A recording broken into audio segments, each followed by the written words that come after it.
Hey everybody, it's Christine Ernst, the Fat Ass Cancer Bitch, coming to you from the Cozy Writing Cottage here in Sandwich, Massachusetts, a couple of days early. It's Thursday, February 19th in the evening, because I am going on some college tours with my 17-year-old daughter, Julia, tomorrow and Saturday.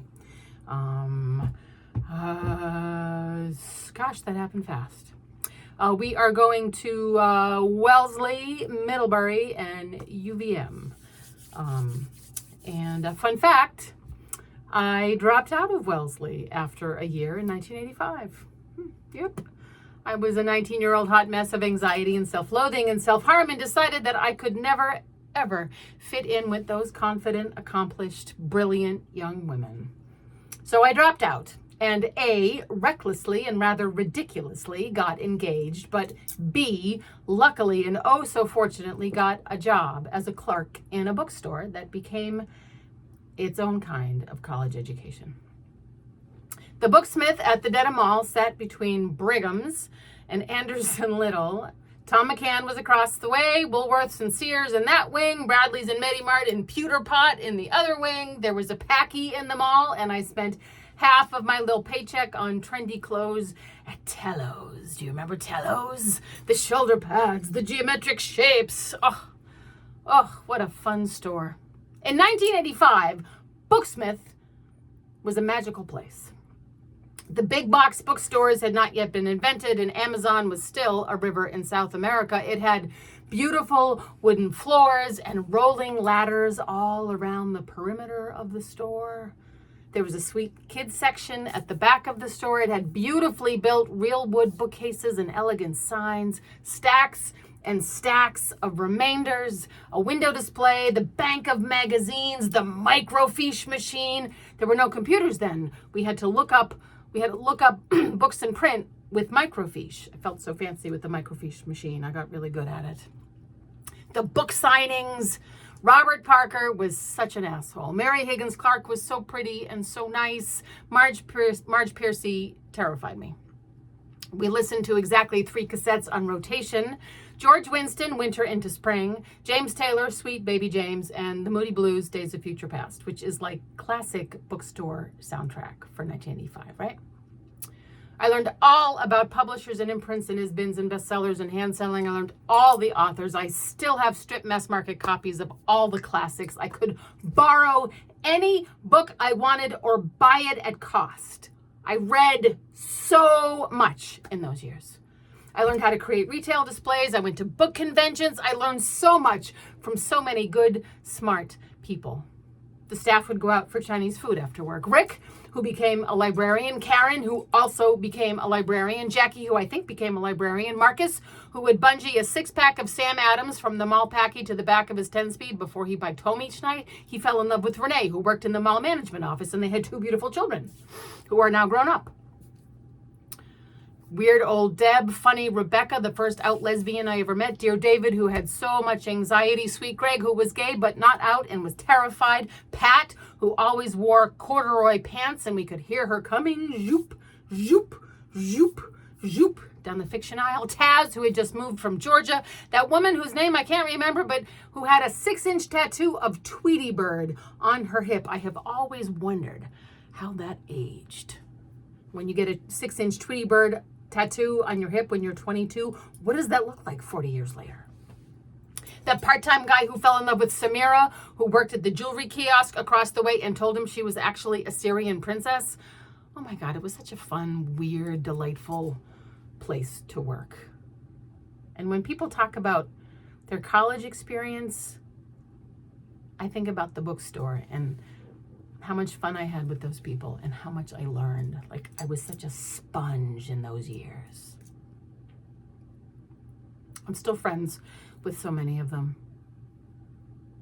I was managing that store by the time I was 21. I married that guy and divorced him 10 minutes later, and I stayed in the book industry for an interesting 25 years more and did okay for myself without a degree from Wellesley College.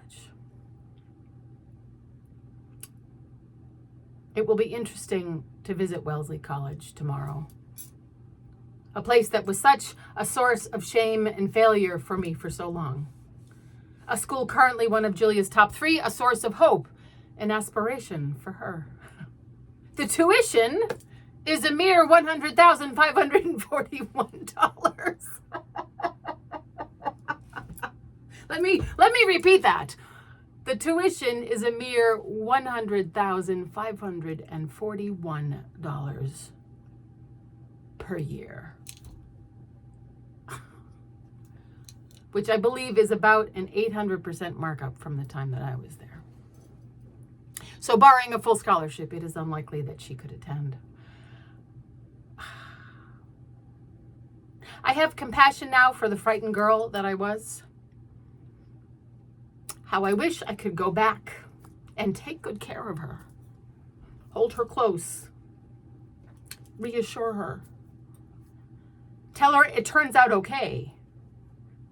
Tell her that in 41 years she will return with her own child, who already knows that she is confident and accomplished and brilliant.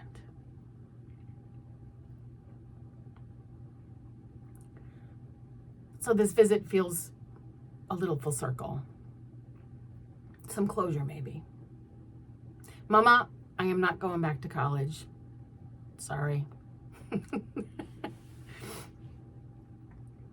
It will be nice to consider that lovely campus through Julia's eyes 41 years later.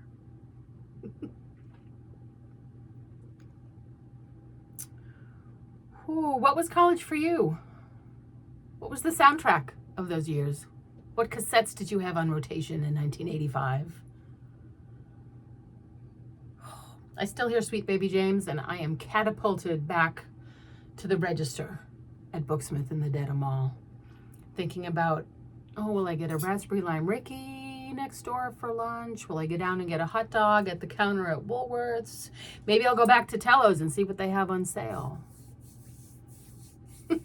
Maybe I'll go to Medimart and get a lip gloss. Oh, baby Christine. Turns out okay, sister.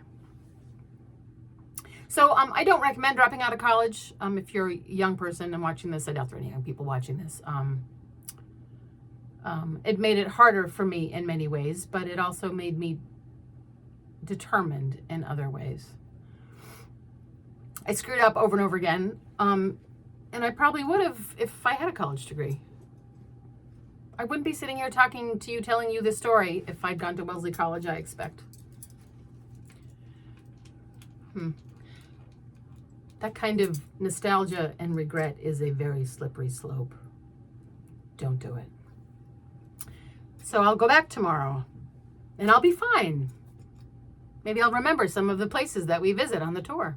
$100,541.